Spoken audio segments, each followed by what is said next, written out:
Good morning, everyone. Morning intriguers from around the world, and thank you so much for joining us with this for this webinar with foreign ex Icelandic Foreign Minister Þórdís Gylfadóttir. Hello, how are you doing today? I'm good. Excellent. Hi. Hi, I know you were beaming in from your office in Reykjavik in Iceland right now. Is that right? Yeah, that's right. Oh, Just fantastic. right from Poland, but in Iceland now. Oh, okay, great. Well, for folks who are joining us, we're very honored to have Thordis here with us today. I will just tell you very briefly about her background for those who are not familiar. Thordis is a superstar politician, obviously, but she is also an Icelandic lawyer as well as politician from the Independence Party, which I think is a conservative party in Iceland. Is that right? Yeah. Yeah, we'll go into that, I We hope. will go into it. Yes, that's right. Watch this space. Now, Thordis has recently served as I mentioned, the Minister of Foreign Affairs for Iceland in 2024, and having previously held the portfolio from 2021 to 2023. And she's also served as the Finance Minister from 23 to 24, and Tourism and Industry Minister from 17 to 21. Wow. What a stellar record. And I mean, right now, I think you've got one of the most challenging and interesting tasks at hand, which is being the special envoy of the Council of Europe Secretary General on the situation of children in Ukraine. And that's a role that, will hopefully bring Thordis to the US at some point soon. So welcome, Thordis. Thank you for being here. Thank you very much. Thank you for having me. Of course. So for folks on the call today, we're going to dive into a lot of Thordis's background, her time spent in politics and looking at Iceland's future, and then of course the future of the broader US-Europe relationship, noting that of course Iceland has a very special place in the most northernmost part of the region. And we're also going to look at energy security as well as economic and global challenges before we turn it over for Q&A and of course a lightning round. So, Thordis, I will jump straight into the questions. Firstly, I have always been intrigued by folks who go into politics, and I think it's the most brave thing and the most selfless thing you can do. I'm keen to explore how and why you got into politics and some of the highs and lows, obviously, and maybe if you can describe for us what your natural political persona might be. Are you a negotiator or a deal maker? Are you sort of more of a determined winner? Can you tell us a little bit more about that? Yeah, of course. Well, I wouldn't say that it just happened, but I don't remember making a decision that I would go into politics until I decided to run for parliament. But that was around 3 years after I started working within the political arena in Iceland. I was participating, with a youth group within my party. Yeah. It was just basically out of interest of the society and how decisions are being made, and interest in people, and when you live in a country that you cherish and you see a lot of opportunities, but you also know that it matters what kind of decisions are being made.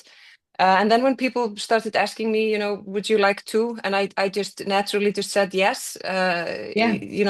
I didn't really, I wouldn't say that it's not because I was careless, but it was more, um, I do not take myself seriously, although I Mm. take the work that I do seriously. Mm. So I just started saying yes to opportunities that were there, and then I started, pursuing them. I worked for the parliamentary group 2013. I was a campaign manager before that in my Wow. constituency, or my previous constituency. Then I started working as a political advisor Hmm. to a minister, and then I decided to run in 2016.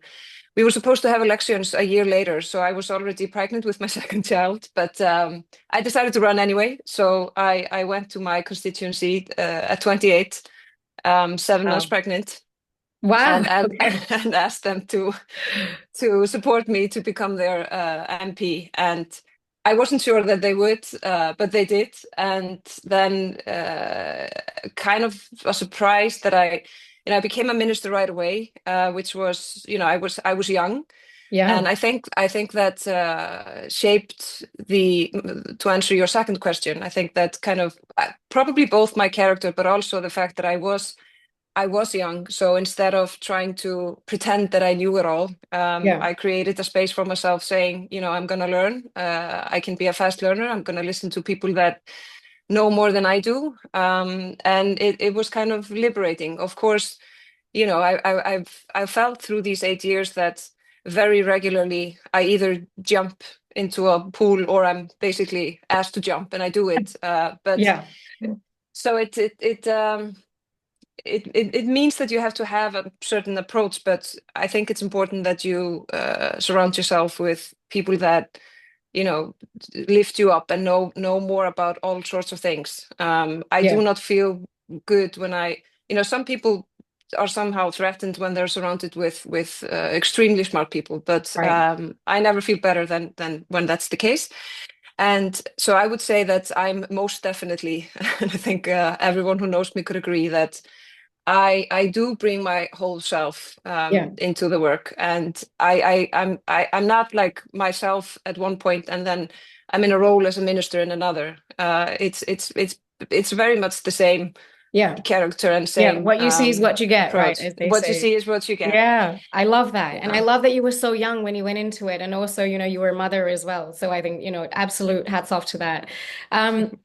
So I want to go a little bit more into the sort of Icelandic Conservative Party or the Independent Party, right? I don't really, I haven't sort of come across it very often. So I'd love to understand what that means. For example, in the US, conservative does not equal, say, conservative in Denmark. So Mhm. can you tell us a little bit more about, that the party and what it stands for? Yeah, so the party is the second oldest in Iceland. It's almost 100 years old, and it was at the time in 1929. It was formed out of the Liberal Party and the Conservatives, Oh, right. and Yeah, so a coalition that's of sorts. yeah, and Yeah. so that's an interesting balance. In the European Parliament, we would be we're part of EPP, although we are not a member of the European Union. Right. So I would say we're basically just a mainstream right-wing party, but in Iceland, like in the Nordics, and Yeah. and in other countries as well, maybe it's not the same description as it would be in the US. I mean, we are a welfare state. We're a party that is throughout history has almost always been the biggest. We've been the majority of the time we've been in government, although we're Yep. not now.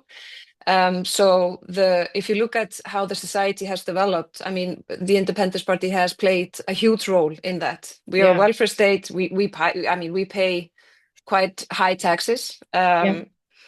And here in Iceland, I would say that we are truly the land of opportunities, because Yeah. it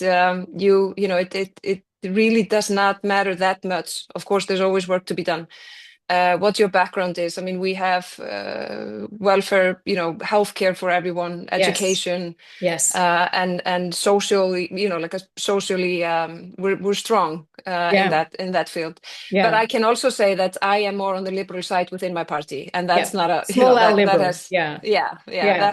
that has always been the case. I would say that I'm liberal. I'm a Mm. feminist, and I on the social side I'm a liberal, and then you could say that I'm a bit of a more on the conservative side when it comes to taxes and what Yeah. the state should do, and constitution and those things.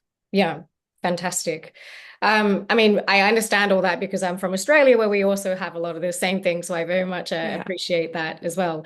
I mean, but tell us a little bit more about Iceland's political trends, because I think we've got folks who subscribe to Intrigue from all around the world, and most people are sort of very curious about our world. So have Iceland's political trends, mirrored the rest of Europe or maybe the sort of quote unquote Mm. Western world?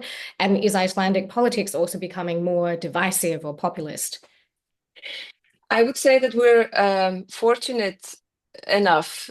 I wouldn't say that we're polarized as we see in many or in some European countries, Yeah. but of course we see similar trends here. Mhm. I think sometimes we are a little bit behind in the development just because we're not on the mainland, and so certain challenges they Yeah. come a bit later.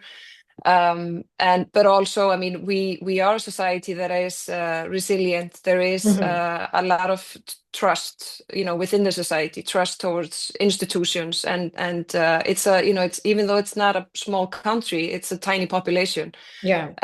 We're only 400,000, so Wow. yeah, that often means that um, for example, when some things get hard, we come together and we figure it out. So Yes. when we have crisis, I would not say, in general, they're not used to polarize the society. But we do have those trends, and of course, we went through financial crisis, which was very difficult for the within the political arena in Iceland. But overall, compared to others, we're lucky. We're doing good, but we have the same trends. In Iceland now, it's the same everywhere. I mean, it's inflation, Right. it's interest rates, it's the housing market, it's the need for stronger infrastructure with roads and stuff like that. Then, of Yeah. course, security issues, security and Yes. defense, which is quite unique in Iceland because we do not have an army. We're a founding member of NATO with no army. Yeah. The US was here until 2006, and then they left, and we took over the Keflavik Air Base. So it's our responsibility, but we have here on average around 300 personnel Yep. at Keflavik Air Base, people from US and other NATO member states. And then, of course, I mean, we also have issues such as with regards to asylum seekers, which not many. It often comes as a surprise because we're an island. Yeah. But that is the case, and that has polarized the society a bit.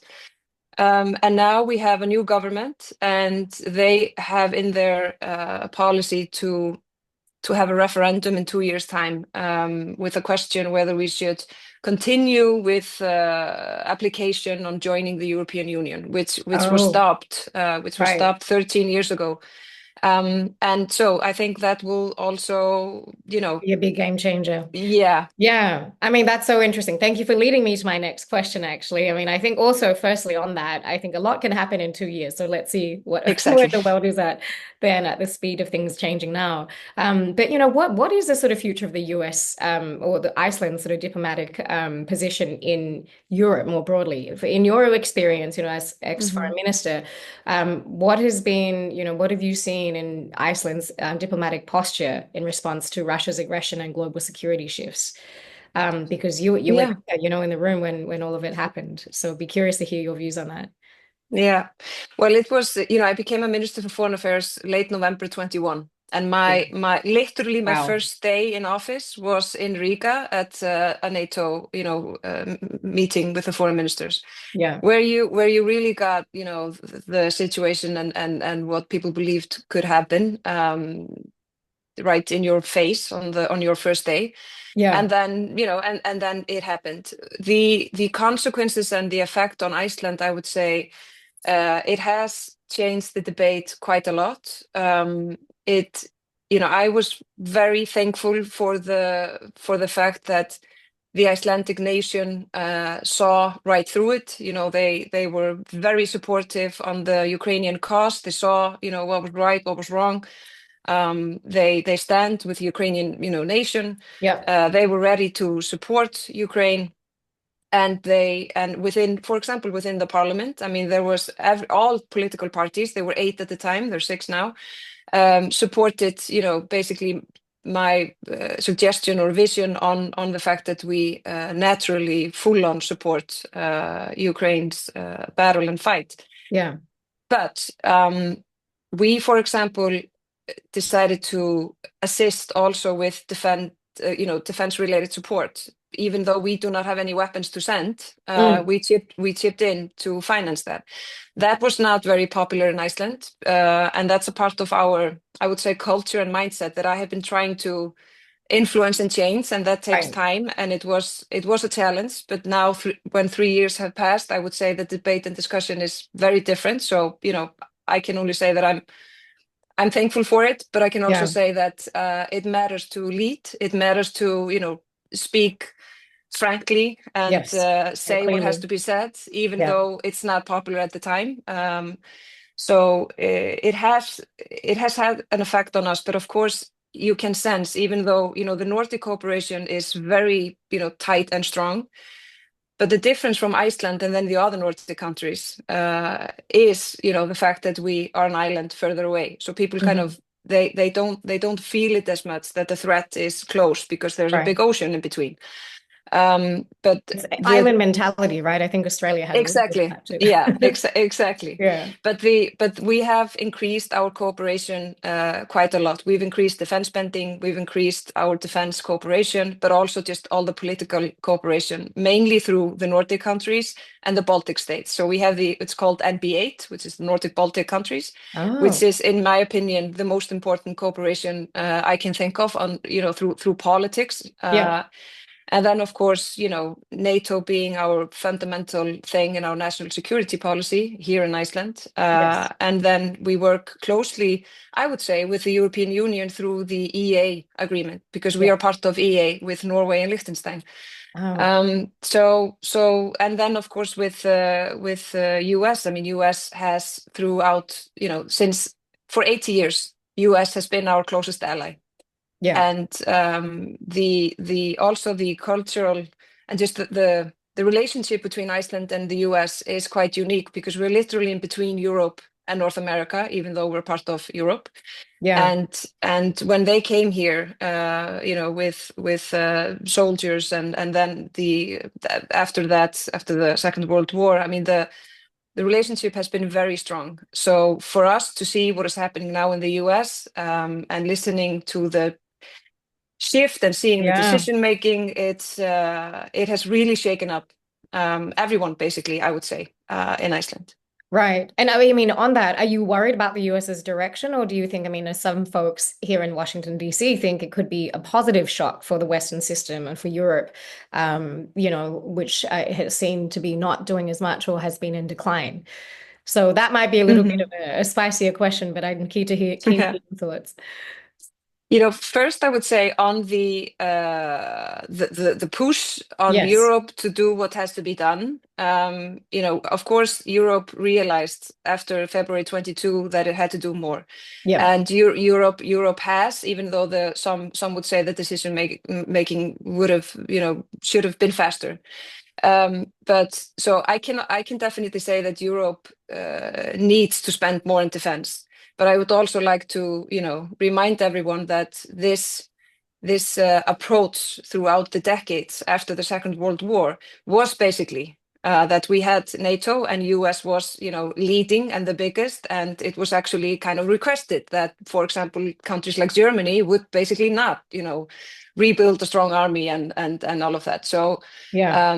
this shift has, Europe is awake and it's doing its part. On the support of Ukraine, I think it's important because you hear so often that the, US is doing so much and Europe is doing nothing. And Yeah. that's just not true. When you look at the Right. defense support from Europe, it's higher than the US. And then when you add, humanitarian support, economic support, it's way higher. Yeah. So it's not like Europe is not doing anything because of a war in our continent and US is doing everything. But Yeah. of course, US is doing a lot. And when it comes to defense, there has been, many countries that have not reached the 2%. So there's that. On the Yeah. other hand, when you hear voices from the US saying Europe should be able to defend itself, I just like to ask, well, since when? Because NATO is about, one for all for one, Yes. meaning that all of us together should be able to defend not only the territory but also the values that is the essence Yeah. of this alliance.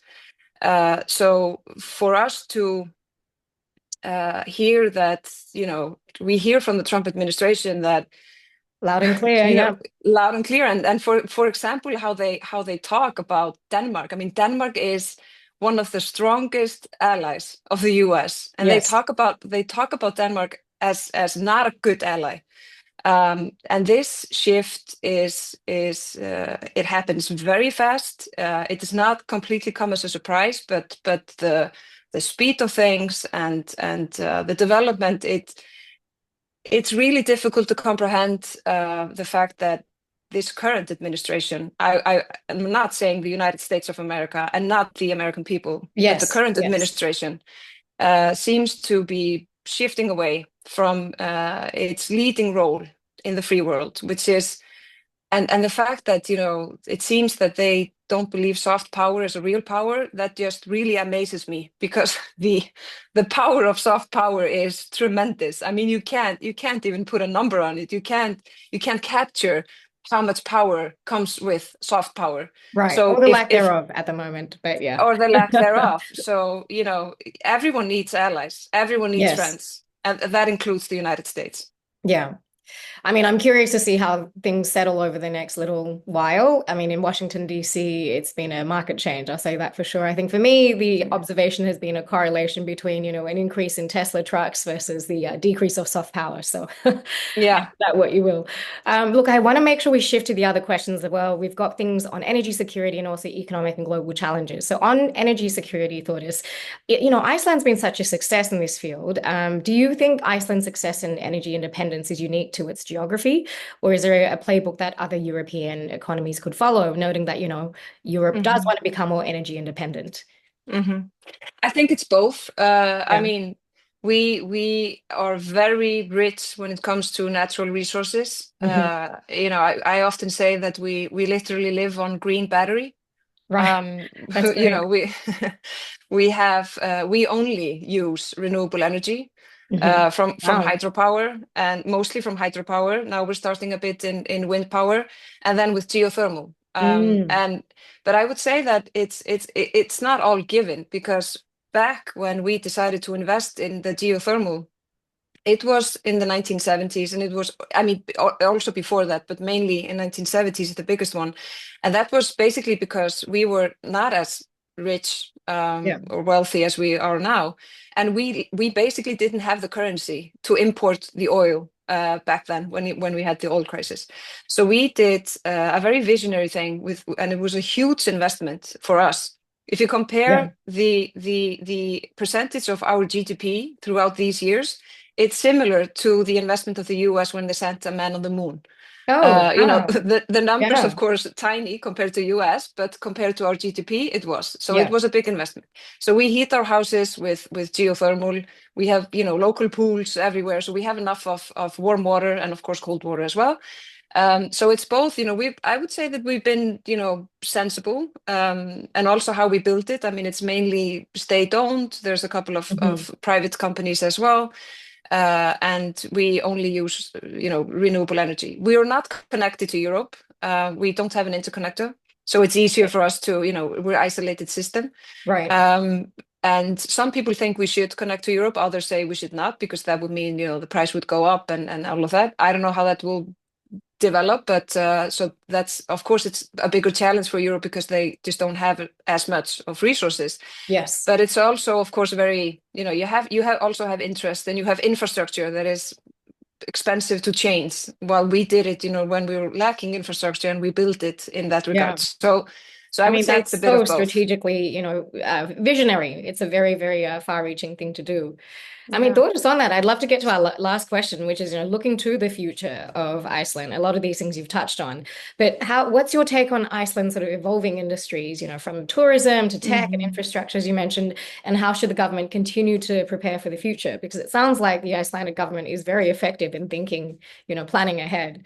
But what is Mhm. ahead for Iceland in terms of the economy? Well, I would say that, the tourism sector is now, very important here in Iceland, and brings a lot of, people and currency, and increase the service as well. And it's more fun to live in Iceland when you have the tourists. Is it? It's Oh, more, that's a yeah. very kind thing to say. I feel like it's all sort of just tourists going in to take photos in the hot springs and No, I mean, we it's have a couple of locations, during summer that, we have a lot of tourists. But overall, it's yeah, way more fun, for example, to live in the smaller towns where you now have, you have restaurants, you have museums, and you have more activity, you have more companies, and it's yeah, just, overall, it's more fun. You can right. find people here in Iceland that would disagree with me, but overall, that's the view. That's Our, great. We're all coming to Iceland. yeah. Our fisheries, historically have been extremely important to us, and it continues to be the case. We have Mhm. like a quota system, meaning that our fisheries are sustainable. So we can't, we can't Wonderful. catch more fish then research tells us is okay for the stocks to continue to be sustainable. But then we also have now fish farming, both in ocean but also on land. And then the innovative sector, and of course heavy industry. I mean, we have aluminium smelters here. Yes, one of your biggest exports is aluminium, right? I think. Yeah. And Yeah. so in a way, that's our export. That's our energy export, I would say. Even though we're Yes. not exporting energy, but we Yeah. use the vast majority of our energy production in producing aluminium, which we then, export. And I think aluminium smelters will actually be, in the debate of national security now, because in Europe, many of them have been closed and many of them are in, China now. And so when you look at our small population and the amount of aluminium that we produce, it's, I think it's even more than in the US. So we're good there. Yeah. But it has been a political debate for decades, but, I've been supportive of that my whole life. And then when it comes to the innovative sector, there we've had the biggest investments from the government, because that's the sector that we want to invest in. And we have a vision and a goal that basically that innovation would be our biggest export sector within the economy. And we used COVID times very wisely, I would say. I was the Minister of Tourism and Innovation through COVID. So we had the tourism sector basically paralyzed. Yeah. And we invested in innovation. So that is growing with, all sorts of pharmaceutical, biotech. Lots of digital nomads too, right? Yeah. Yeah. So overall, we are fortunate, I would say. Yeah. We truly have opportunities, but we're also vulnerable because Yes. we are, we're a small state. Yeah. We are very export driven. We're basically, strong. We're a strong welfare state that can provide our citizens with very good quality of life because of our exports. Yeah. And this system that was created after the Second World War, I mean, it's fundamental for us. Yes. We do not stand a chance in Putin's world. Yeah. For us, if this multilateralism, that is now being attacked, will be changed for something else, that would be very bad news for small states like Iceland. Yeah. So that's where we have to be focused. That's why we have to do our homework on security, on defense, on being a reliable ally within NATO with our friends and allies. And we have to prepare for, a very different world. I mean, yes, I think we all do, right? Yeah. Yeah. I mean, I do want to get to the questions. We've got a couple of good questions, but I think there is one we probably have time for, noting that we've got to end very soon. But with climate change opening up and the northern shipping routes along the Arctic region, what are the strategic options Iceland has to position itself? This is a topic that I have actually written about. I'm really obsessed with the Arctic, actually. It's a super fascinating region, but I'd love to hear your views too, Þórdís. Yeah. Well, the Arctic region, I share that with you. I mean, it's a fascinating region that I think will, bring tremendous change in the coming years and decades. Yeah.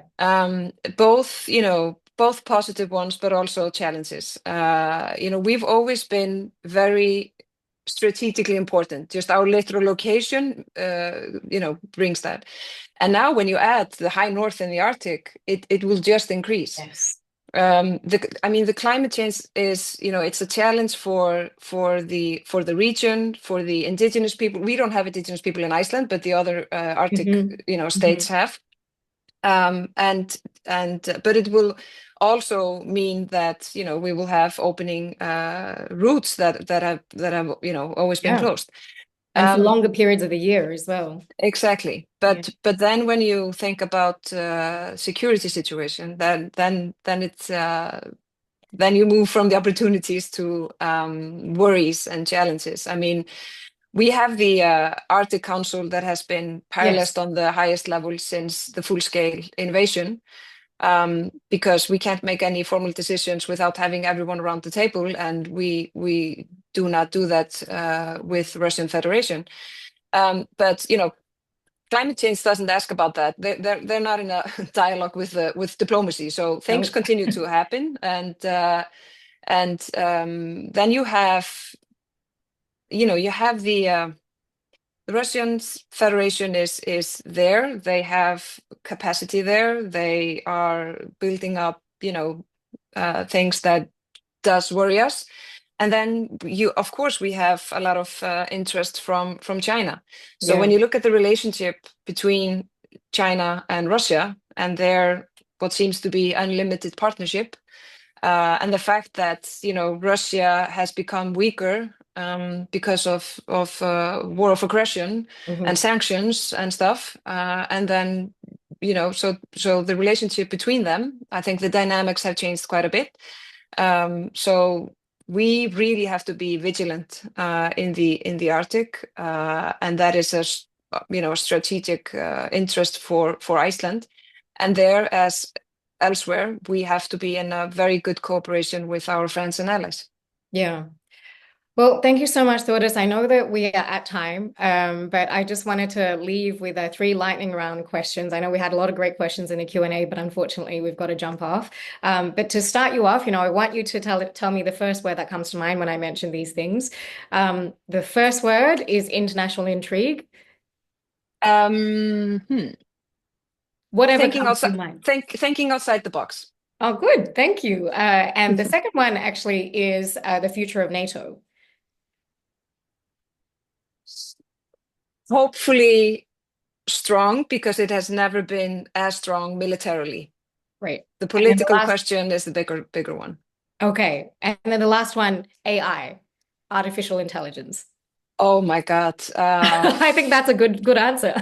Yeah, no, because I mean the opportunities are so big, but Yes. I'm one of the people that truly worry about their influence on democracies, and Yeah. Yeah. so Okay. Well, on that note, thank you so much, Thordis, for spending your morning with us. I would really appreciate hearing from you and, really admire you for going into politics and having such an amazing career and shaping the future of thank you. Iceland and the region. Thank you for folks in the chat, Jane, Yap, and also anonymous attendee who asked questions to Thordis. This has been a great discussion. So thank you so much for joining Intrigue. For those who haven't signed up, please go to www.internationalintrigue.io to sign up for our free newsletter. And have a great rest of your Friday, Thordis, and a great weekend. Thank you for all you Thank do. Hopefully see you in DC. thank you very much. And the people that have questions can just find me on social media and ask the Yes, question. please do. They have great questions. Okay. Thank you so Thank much. you. Bye. Thank you. Bye.